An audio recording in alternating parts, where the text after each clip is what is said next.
Alors, Apis Bruxella est une association d'éducation et de sensibilisation à l'environnement, et plus particulièrement à la nature, qui utilise l'abeille comme vecteur pédagogique. Alors, nous, concrètement, ce qu'on essaie de faire, c'est refaire du lien, ou faire du lien, parce que malheureusement, je pense qu'il est plus que perdu, entre l'homme et la nature. Et on travaille principalement dans les villes. Alors, notre slogan est très simple, c'est que sans nature, on ne mange plus, on ne boit plus, on ne respire plus. Alors concrètement, nos actions par rapport au plan de réduction de pesticides sont des actions de communication et d'accompagnement des communes et d'autres institutions.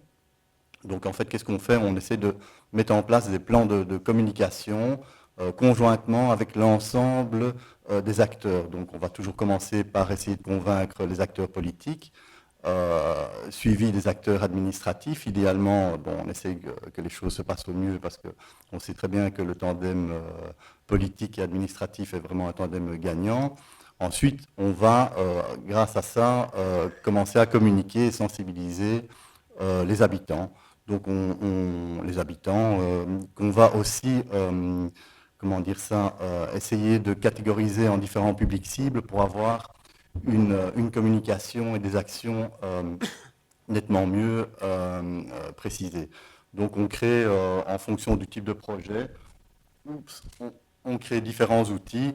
Donc ici c'est un petit flyer avec 10 conseils que chacun d'entre nous peut faire, habitants des villes, pour aider la nature. Donc la première action, c'est évidemment de jardiner sans pesticides.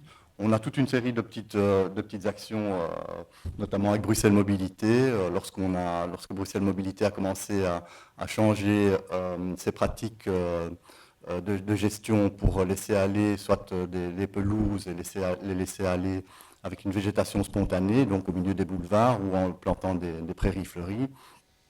Alors, bien évidemment, ça ne se limite pas à ça. Donc, nous, ce qu'on essaie toujours de faire, c'est de créer des activités autour de l'endroit où il y a un changement. Donc, on part du principe qu'à partir du moment où il y a un changement de pratique, en tout cas de pratique en termes de plantation, de végétation, il y a une modification au niveau paysager. Et donc, nous, on va plutôt travailler sur l'acceptation de ce nouveau paysage plutôt que sur des techniques alternatives. Et donc on utilise toute une série de moyens. On va par exemple faire une fête de la nature au milieu d'une prairie fleurie. On va travailler avec des naturalistes pour identifier et former comment dire ça, les agents des plantations. On va les former à ce qu'ils vont découvrir dans leurs nouvelles prairies. Par exemple, sur une prairie fleurie de Bruxelles Mobilité, en faisant simplement un petit inventaire sur une journée, on a trouvé que dans le gazon adjacent la prairie fleurie, on a trouvé un bourdon, et sur le même temps, sur la prairie fleurie, on a trouvé une vingtaine, un peu plus de 20 espèces d'abeilles sauvages. Donc voilà, en faisant ça, en les nommant, en expliquant tant aux ouvriers qu'aux passants, grâce à ça, on va pouvoir donner une autre information sur ce que c'est la nature et sur l'importance de la nature en ville.